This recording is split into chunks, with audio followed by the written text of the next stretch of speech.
How is it going? I hope everyone is doing well, and thank you for tuning into this video. I'm here with my third installment in my WCW nWo 1998 pay-per-view rewind. I am here with my review of Uncensored. Without wasting any more time, I'm just going to jump right into the show with the opening contest, which was for the WCW World Television Championship. Booker T, of course, defending against Eddie Guerrero. Booker T, was one of the highlights of 1998, in my opinion, and definitely was a big part of the World Television title scene and being, one of the highlights on each show, if you ask me. This match was really good. I thought him and Eddie Guerrero had really good chemistry. Obviously, Eddie had Chavo in his corner and tried to get Chavo to help cheat him win. Basic heel face formula here. Booker T had the crowd behind him. Eddie was kind of pleading to not get his ass whooped by Booker, and Booker's kind of playing with the crowd. Eddie would do some cheap shots here and there, but it was really good and competitive. Chavo would get involved once the referee, or Eddie would try to get Chavo involved once the referee was almost taken down at one point, but Booker T ends up getting the victory with a beautiful drop kick to successfully defend the World Television Championship. So, yeah, fun stuff to open the show. And, of course, afterwards, Eddie was pissed at Chavo for not helping him cheat to win the championship. So, that continued that storyline. So, but, yeah, good way to open the show. Konnan versus Juventud Guerrera.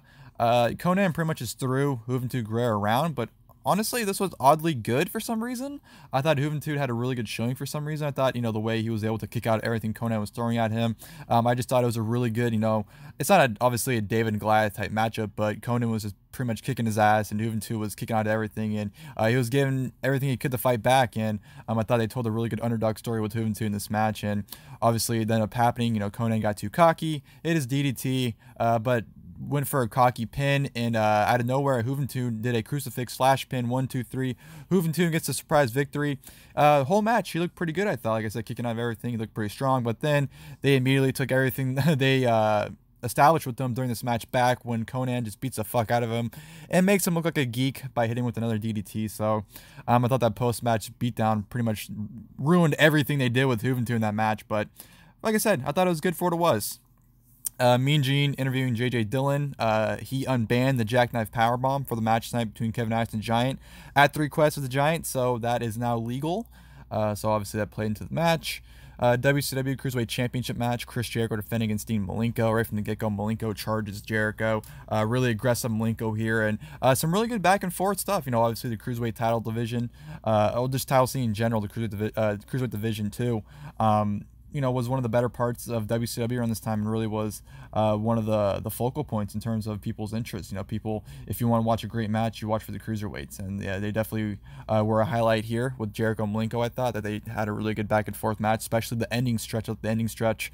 They had a lot of fantastic counters and sequences, and I love the finish with Malenko going for the leg lariat and Jericho catching him and locking him to the Lion Tamer, and of course Malenko taps out. So Jericho walks out still your WCW Cruiserweight champion. Really good stuff there. And then of course afterwards, you had the infamous Mean Gene interview where he just grills Dean Malenko, pretty much calling him a huge loser and saying, what are you gonna do since you've been a huge failure, and what are you gonna do now? And that's when Malenko gave the infamous line, going home. And that was that. So yeah, really good stuff all around. And then we go to not so really good stuff. Lex Luger taking on Scott Steiner. This match is just garbage. This was the beginning of Scott Steiner's singles push, and he jobs to Lex Luger in a matter of minutes. Boring back and forth stuff. Steiner tries to use a chair until Rick Steiner comes out, and then Scott Norton, not Rick Norton, comes out to fight off Rick Steiner. But then in the ring, Scott Steiner gets I don't know what the fuck happens. Lex Luger just gives him a reverse lariat, or just wails in the back of the head and just pins him cleanly. Well, not cleanly, but just pins him like that. Pretty piss poor booking. You just turn Scott Steiner heel and then you immediately have him job in 2 minutes. But then again, that is WCW for you. So what can you do? Not much to it. Typical WCW bullshit.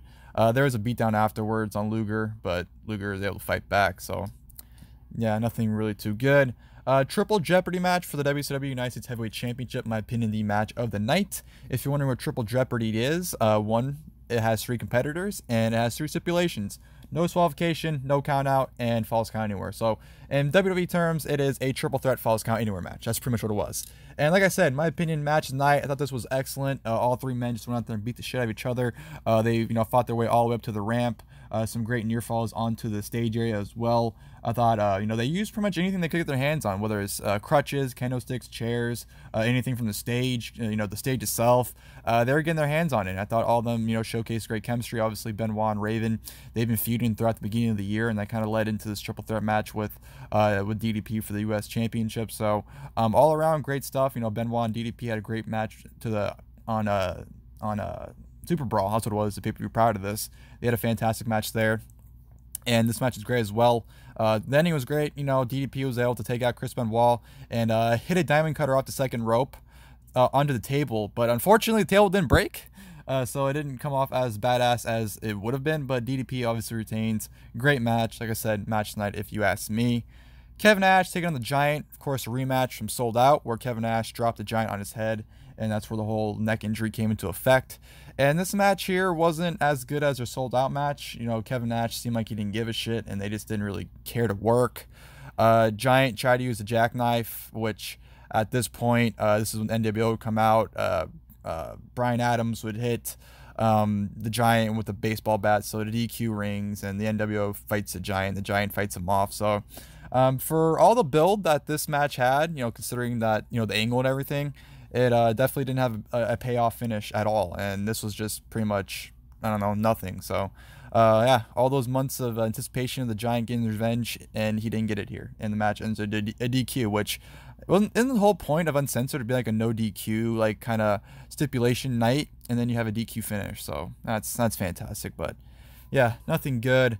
Bret Hitman Hart taking on Curt Hennig.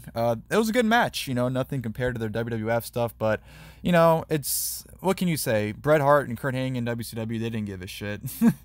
And, you know, they were able to get a good match still out of it.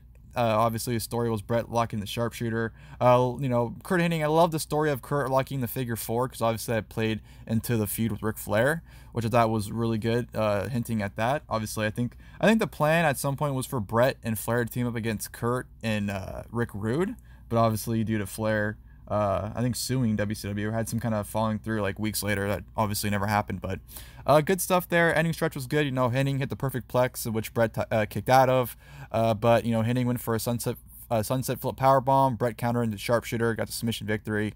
Then Rick Rude attacked Bret Hart, hit the Rude Awakening, which was awesome, because at that point Rick Rude was kind of, I think, not building for his comeback, but, you know, you can definitely tell he was going to do something in the ring. You can definitely tell he's going to do something, but yeah, that was just another attack after the match. So yeah, typical WCW booking. You gotta have, even though someone wins, they gotta get attacked anyways. And then we go to the WCW World Heavyweight Championship. Sting in his first title defense since winning it at Super Brawl, defending against Scott Hall, who won World War III the year prior. So obviously he had that title shot anytime of his choosing, and he chose here. And I thought this was a fun match overall. Obviously Scott Hall had Dusty in his corner, and I thought it was fun. You know, it was kind of a Nitro-like main event, honestly, but I thought it was entertaining. The crowd was really behind Sting. You know, Scott Hall is good for these type of crowd reaction matches where you get the crowd reacting to pretty much anything he does. And I thought him and Sting, like I said, had a good solid overall match. Love the finish too. You know, the referee was taken out. Dusty tried to get involved, and then, you know, Scott Hall went for the outsider's edge, but then Sting countered it into a Scorpion Death drop. 1, 2, 3, retains the WCW World Heavyweight Championship. Like I said, fun match. Thought it was good. Sting retains. Good stuff overall. And then we go to the main event, which was a steel cage match between Hollywood Hulk Hogan and Macho Man Randy Savage. This match makes no fucking sense. God, I hate this match. So they brawl immediately, and they're in the cage. But then at some point, Hogan says, "Hey, ref, open the fucking door." The ref opens the door, and Hogan just walks out, and Savage follows him. And they start brawling on the outside when it's a steel cage match. Makes no fucking sense. Which, by the way, I mean, I didn't pay attention, so maybe the rules were different. But couldn't you escape the cage and win? Like, I don't know. Maybe the rules were different. I wasn't paying attention, I'd be honest. But they brawl on the outside, back in the ring.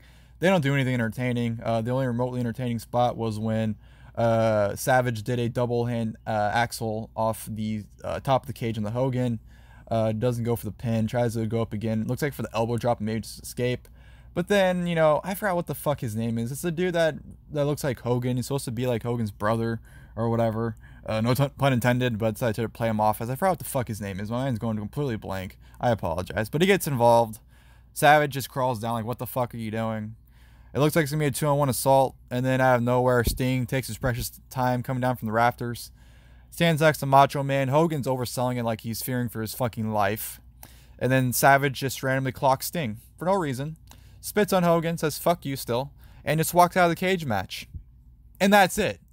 No official ruling, no disqualification, no contest, no ruling. Just all of a sudden, they said fuck it, I don't want to wrestle anymore. And then Savage just walked out, and that was that.